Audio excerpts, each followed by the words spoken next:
வணக்கம் பூர்ணசக்தி. நான் நரேந்திரகுமார், ஆடியாலஜிஸ்ட். வயதானவங்களுக்கு நிறைய குறைபாடுகள் இருக்குது. அவங்க சில நேரத்தில் தனிமையில் போயிடுறாங்க. யார்கிட்டையும் உரையாடுறதை குறைச்சிக்கிட்டு அமைதியாக இருந்துடுறாங்க. இதற்கு பல காரணங்கள் இருக்குது. அவங்களுக்கு உடம்பு சரியில்லாமல் போகிறதுனால இருக்கலாம், இல்லை ஹாஸ்பிட்டலைஸ்ட் ஆகிறதுனால இருக்கலாம், இல்லை பெட்ரிட்டன் ஆகிறதுனால இருக்கலாம். இதெல்லாம் தவிர்த்து ஆக்டிவாக இருக்கேன், நான் இன்னும் சுறுசுறுப்பாக இருக்கேன், நிறைய இடத்துக்கு போயிட்டு வரேன், அப்படி இருந்தாலும் நான் நிறைய பேர்கிட்ட மிங்கிள் பண்ணுறது இல்லை, நான் என் வேலை உண்டுன்னு இருக்கேன் அப்படிங்கிறதுக்கான முக்கிய காரணம் இந்த காது கேட்கும் திறன் குறைபாடு கூட பெரிய காரணமாக இருக்குது. எனக்கு நிறைய பேர் காதெல்லாம் நல்லா தான் கேட்குது, அவங்க பேசுகிறது எனக்கு புரிய மாட்டேங்குது, நீங்கள் பேசுகிறீங்கன்னு தெரியுது, என்ன வார்த்தை சொன்னீங்கன்னு தெரியல, ஸோ அதனால் என்ன பண்ணுவாங்கன்னா ரெப்படேஷன்ஸ் கேட்பாங்க, இன்னொருக்க சொல்லுங்கள் அப்படின்பாங்க. இல்லைனா ஆட்டோமேட்டிக்காக முன்னாடி பார்ப்பாங்க, இல்லை காதில் இப்படி கை வச்சு கேட்பாங்க. இதெல்லாம் அவங்களுக்கு காது கேட்குற திறன் குறைபாடு இருக்கிறதுக்கான சிம்டம்ஸாக இருக்கும். இதை எப்போ அவங்க உணர்வாங்கன்னா, அமைதியாக வீட்டுக்குள்ளே இருக்கும்போது வேறு சத்தங்கள்லாம் இல்லை, ஒரே ஒருத்தவங்க தான் நம்மக்கிட்ட பேசுகிறாங்க அப்படிங்கிறத ஈஸியாக புரிஞ்சுக்குவாங்க. ஒரு 4-5 பேர் சேர்ந்து பேசுகிறாங்க, அப்போ ஒருத்தர் பேசுகிறத நான் கவனிக்கணும் அப்படின்னா அந்த கவனித்து அதை புரிஞ்சுக்கிற சக்தி அவங்களுக்கு குறைவாக இருக்கும். ஃபேன் ஓடும் போதோ இல்லை டிவி போய்கிட்டு இருக்கும் போதோ அப்போ இன்னொருத்தவங்க பேசுனாங்கன்னா அதை ஃபாலோ பண்ணுறதுல சிரமப்படுவாங்க. வெளியே வாக்கிங் போகும்போது டிராஃபிக் நாய்ஸில் யாராவது ஒருத்தவங்க பேசுகிறத கவனிக்கணும்னா அப்போ அவங்களுக்கு பேசுகிறாங்கன்னு தெரியும், ஆனால் என்ன பேசுகிறாங்கன்னு புரியாது. இது எல்லாமே வயதானதுனால காது கேட்கும் குறைபாடுக்கான அறிகுறிகள் ஆகும். இதை நாங்கள் மெடிக்கல் டேர்ம்ஸில் ப்ரெஸ்பைக்யூசிஸ்ன்னு சொல்லுவோம்.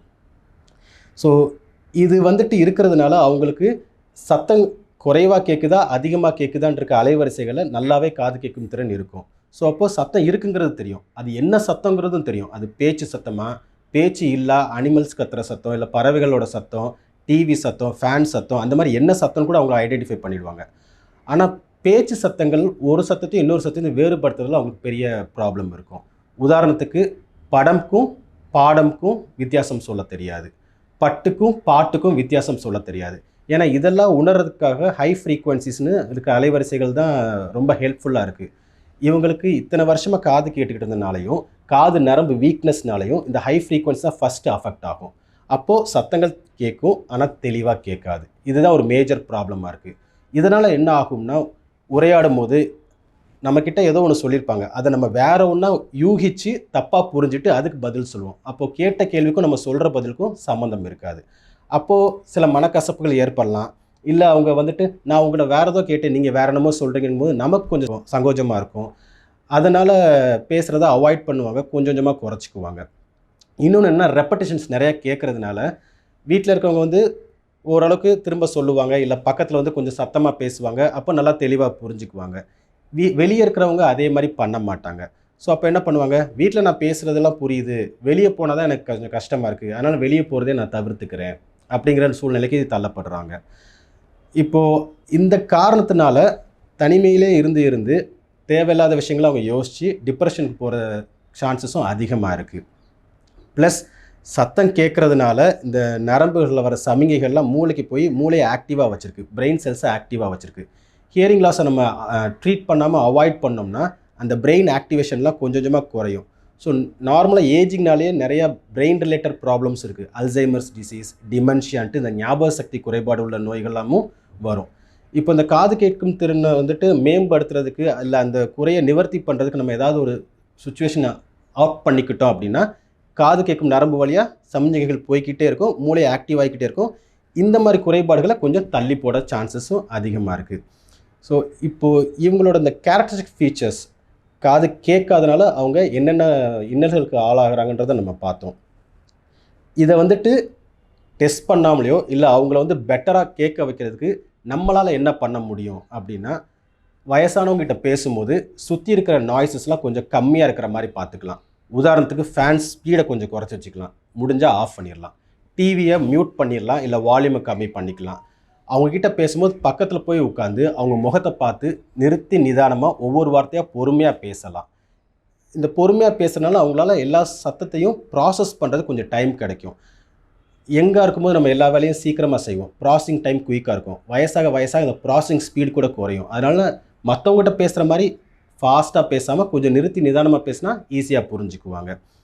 அவங்களோட முகத்தை பார்த்து பேசலாம். ஸோ சில சத்தங்கள் கேட்குது. கேட்காத சத்தத்துக்கு அவங்க உதடு அசைவை பார்த்தே அவங்களால ஈஸியாக புரிஞ்சுக்க முடியும். இந்த மாதிரி பண்ணுறதுனால அவங்கள தனிமையில் போக விடாமல் மக்களோட மக்களை மிங்கிள் பண்ணுறதுக்கு, உரையாடுறதுக்கு நம்ம வந்து ஹெல்ப் பண்ணுற மாதிரி இருக்கும். ஹியரிங் லாஸ் இருக்குன்னு வெளியே சொல்கிறதுக்கே நிறையா பேர் கூச்சப்படுறோம். இப்போ கண்ணு கொஞ்சம் மங்கலாக தெரியுதா, கண்ணாடி வாங்கி போட்டுக்கிறோம். அது வந்து இப்போ ஃபேஷனாகவே ஆயிடுச்சு. ஒரு 20 வருஷம் 25 வருஷத்துக்கு முன்னாடி கண்ணாடி போகிறதே ஒரு இதாக பார்த்துக்கிட்டு இருந்தாங்க. கண்ணாடி போட்டிருந்தா சோடா புட்டின்லாம் கூப்பிட்டுக்கிட்டு இருந்தாங்க. இப்போது நான் வந்து காது கேட்கலன்னு சொல்லிட்டா செவிடன்னு சொல்லுவாங்க. இல்லை நான் அதை நிவர்த்தி பண்ணுறதுக்கு காது மிஷின் போட்டாலும் அதே மாதிரி தான் கிண்டல் பண்ண போகிறாங்கன்ற ஒரு மனக்கசப்புனால நிறைய பேர் காது கேட்கலன்றதை சொல்கிறதுக்கு கூட கூச்சப்படுறாங்க. தைரியமாக நம்ம சொல்லலாம், எனக்கு காது கேட்காது, கொஞ்சம் சத்தமாக பேசுங்க அப்படின்னா அந்த கம்யூனிகேஷன் கேப்பை நம்ம வந்து பிரேக் பண்ண முடியும். அது பண்ணாமல் இருக்கும்போது தான் இந்த மாதிரி ப்ராப்ளம்ஸ்லாம் ஃபேஸ் பண்ண வேண்டியது இருக்குது. சரி, எனக்கு காது கேட்குறது குறைபாடு இருக்குதுன்னு நான் ஒத்துக்கிறேன், யாரை போய் பார்க்கணும் அப்படிங்கிறது வந்துட்டு அடுத்த கொஷினாக இருக்குது. என்ன டெஸ்ட் பண்ணால் எனக்கு இது தெரியும் அப்படிங்கிறது நெக்ஸ்ட் கொஷின். எனக்கு ஹியரிங் லாஸ் இருக்குன்னு ஐடென்டிஃபை பண்ணிட்டாங்க. எப்படி மாதிரி ஹியரிங் லாஸ் இருக்குன்றது ஐடென்டிஃபை பண்ணியாச்சு. இதை ஓவர் கம் பண்ணுறதுக்கு நான் என்ன பண்ணணும்? வயசானவங்களுக்கு காது கேட்கும் திறன் குறைபாடை வந்துட்டு ஒத்துட்டு நான் டெஸ்ட் பண்ணணும் அப்படின்னா யாரை போய் பார்க்கலாம்? முதல்ல போய் பார்க்க வேண்டியது வந்து ஒரு இஎன்டி, காது மூக்கு தொண்டை நிபுணரை போய் பார்க்கணும். அவர் வந்துட்டு உங்களுக்கு டெஸ்ட் பண்ணி எதனால் இந்த கேட்கும் திறன் குறைபாடு வந்திருக்குங்கிறத பார்ப்பார். சில மெடிக்கல் கண்டிஷன்ஸ்னால் வந்திருக்கு அப்படின்னா அதுக்கான மருந்து, மாத்திரை இல்லைன்னா அறுவை சிகிச்சை மூலிமா அதை நிவர்த்தி பண்ண முடிஞ்சால் அதை செக் பண்ணி உங்களுக்கு அதை ஒரு ஆப்ஷனாக கொடுப்பாங்க. 55 வயசுக்கு மேலே நிறையா மெடிக்கல் ரீசன்ஸ் வந்து ட்ரீட் பண்ண முடியாது, இல்லை சர்ஜரி பண்ண முடியாது. அப்படி இருக்கும்போது காது எந்த அளவுக்கு கேட்குறதிறன் குறைஞ்சிருக்கு அப்படிங்கிறத டெஸ்ட் பண்ணுறதுக்கு ஆடியாலஜிஸ்ட்டை போய் பார்க்கணும். செவித்திறன் ஆய்வு நிபுணர் அவங்க என்ன பண்ணுவாங்கன்னா உங்களுக்கு வந்துட்டு ஒவ்வொரு காதும், வலது காது தனியாக இடது காது தனியாக, ஒவ்வொரு அலைவரிசையில் இருக்கிற சத்தங்களும் எந்த அளவில் கேட்குது அப்படின்னு டெஸ்ட் பண்ணுவாங்க. அந்த டெஸ்ட்டுக்கு பேர் பியூர் டோன் ஆடியோமெட்ரி. இந்த டெஸ்ட் மூலிமா எல்லா அலைவரிசையிலையும் நம்மளோட கேட்கும் திறன் எந்த அளவில் இருக்குங்கிறத நம்மளால் கண்டுபிடிக்க முடியும். அதை வச்சு பேச்சு சத்தங்கள், எந்தெந்த பேச்சு சத்தங்கள் நம்மளால் தெளிவாக உணர முடியும், எந்தெந்த பேச்சு சத்தங்களை உணர்றதுல நமக்கு குறைபாடு இருக்குங்கிறதையும் யூகிக்க முடியும். இது போக ஸ்பீச் ஆடியோமெட்ரி, அதாவது பேச்சு சத்தங்களை வச்சு நம்ம காதை டெஸ்ட் பண்ணுற ப்ரொசீஜர்.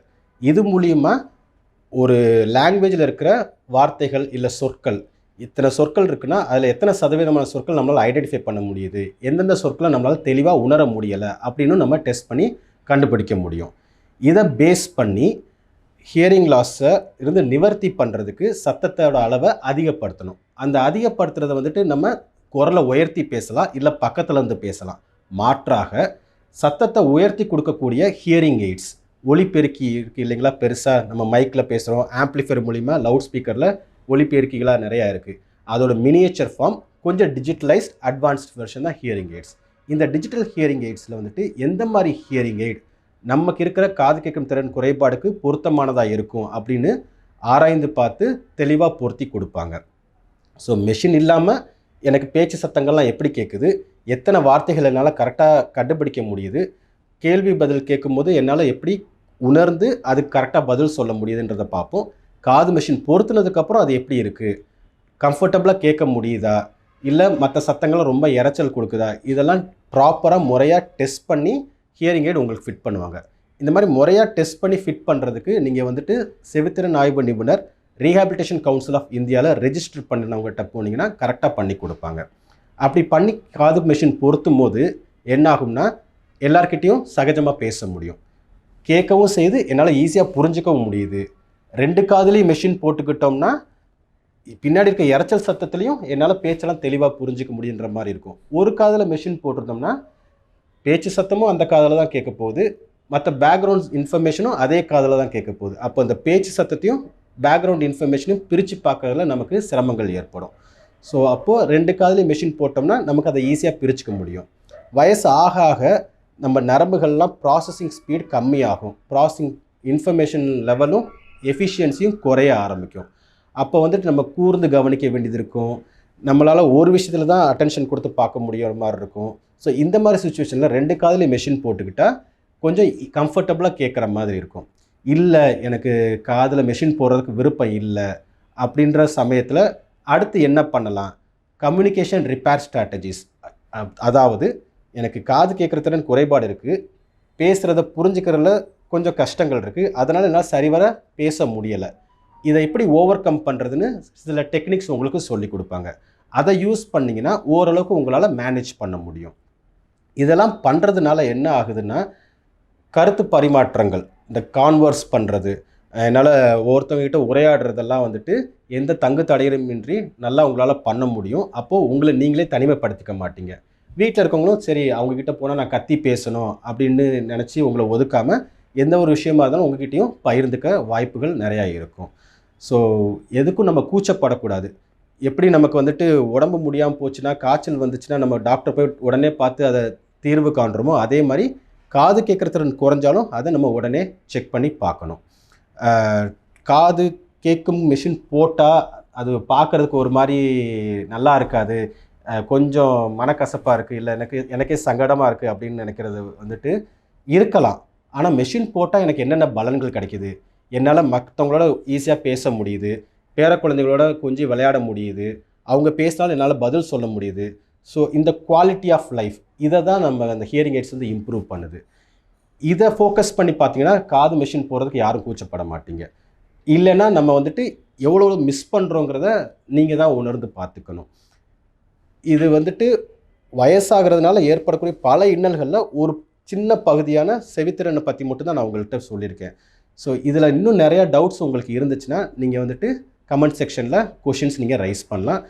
நாங்கள் அதை உங்களுக்கு நிவர்த்தி பண்ணி கொடுப்போம். கட்டாயமா நிறைய பேர் கூட ஷேர் பண்ணுங்க அண்ட் சப்ஸ்கிரைப் பண்ணுங்க. அப்பதான் பூர்ண சக்தி வீடியோஸை மிஸ் பண்ணாம பார்க்க முடியும்.